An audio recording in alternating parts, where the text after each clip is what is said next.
শুধু একবার নিজেকে বলতে হবে এবং এটা প্রতিদিন বলতে হবে যে আমার পক্ষে সম্ভব।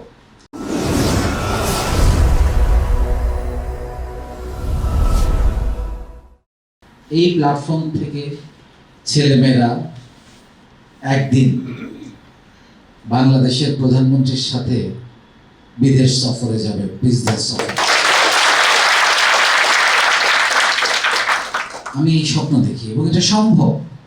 এই যে ইউএন কনফারেন্স চলছে এখন, সেখানে আমার পরিচিত অনেক বন্ধুবান্ধব সেই সম্মেলনে গিয়েছে বিজনেস লিডার হিসেবে।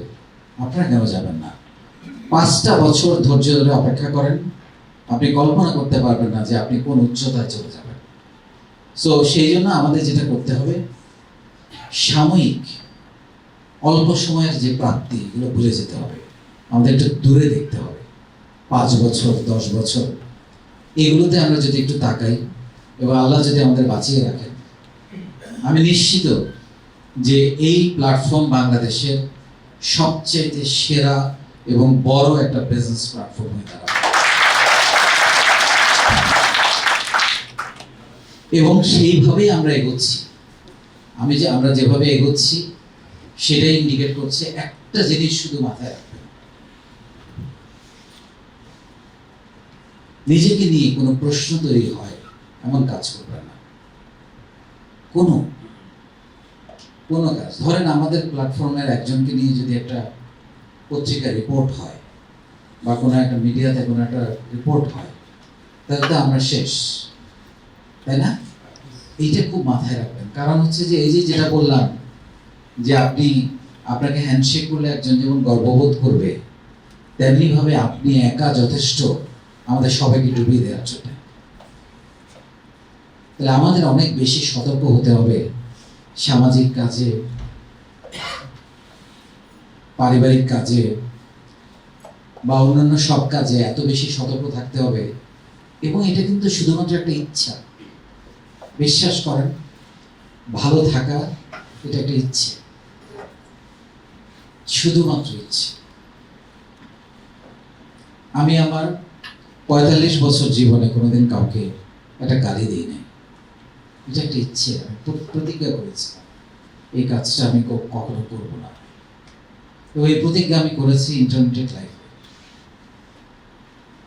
আপনারা সবাই জানেন যে আমি ইন্টারমিডিয়েটে ফেল করেছিলাম। তখন আমাকে সবাই যখন খুব খারাপভাবে অপমান করতে থাকলো, আমাকে দিয়ে কিছু হবে না বলা শুরু করলো, তখন আমি প্রতিজ্ঞা করেছিলাম যে আমি আমার ভালো ব্যবহার দিয়ে তোমাদেরকে কাছে নেব।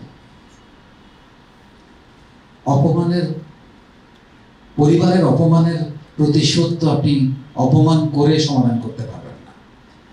পরিবার তো আপনার লাগবে, পরিবারকে তো দূরে ঠেলে দেওয়া যায় না। তাহলে সেই পরিবারকে কাছে টানার একটাই উপায়, সেটা হচ্ছে ভালোবাসা। সেই জন্য আমি বলবো যে আপনারা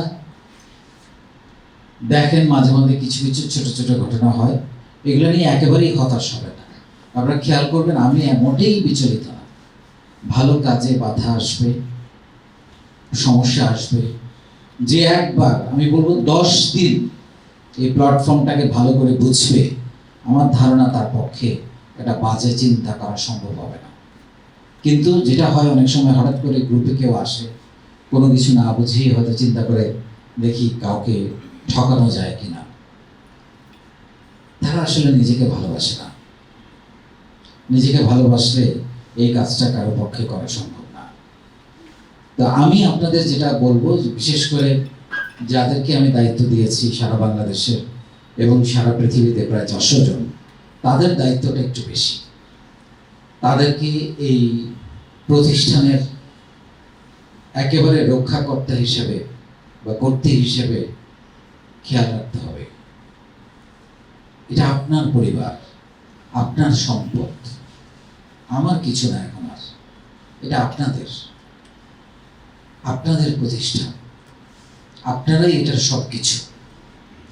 সো আপনাদের এই প্রতিষ্ঠানকে সম্মানিত করা, বাঁচিয়ে রাখা, এটা আপনাদেরই দায়িত্ব।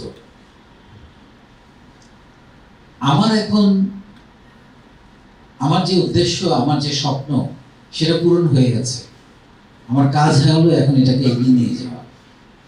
আমি যেটা চেয়েছিলাম সেটা আমি করে ফেলেছি। এই যে এতগুলো সুন্দর সুন্দর মুখ আমি দেখতে পাচ্ছি, এতগুলো স্বপ্ন আমার চোখের সামনে ভাসছে, এটাই আমার চাওয়া ছিল। আমার চাওয়া ছিল আপনাদের ভেতরে যে অসম্ভব রকমের প্রতিভা আছে সেটার মধ্যে একটু আগুন লাগিয়ে দেয়া। সেটা আমি করে ফেলেছি। এখন শুধুই এগিয়ে যাওয়ার পালা। একটা জিনিস আমি আপনাদের বলি, আপনাদের একটা বিলিভ মাথার মধ্যে ঢোকাতে হবে। সেটা হচ্ছে যে আমাকে দিয়ে সম্ভব। এই বিলিফটা যতক্ষণ না নিজের মধ্যে ঢোকাবেন যে আমি পারবো, আমাকে দিয়ে সম্ভব, ততক্ষণ কিন্তু আপনি যতই আপনাকে তথ্য দেওয়া হোক, যতই শিক্ষা দেওয়া হোক, কোনো কাজে আসবে না। শুধু একবার নিজেকে বলতে হবে, এবং এটা প্রতিদিন বলতে হবে যে আমার পক্ষে সম্ভব।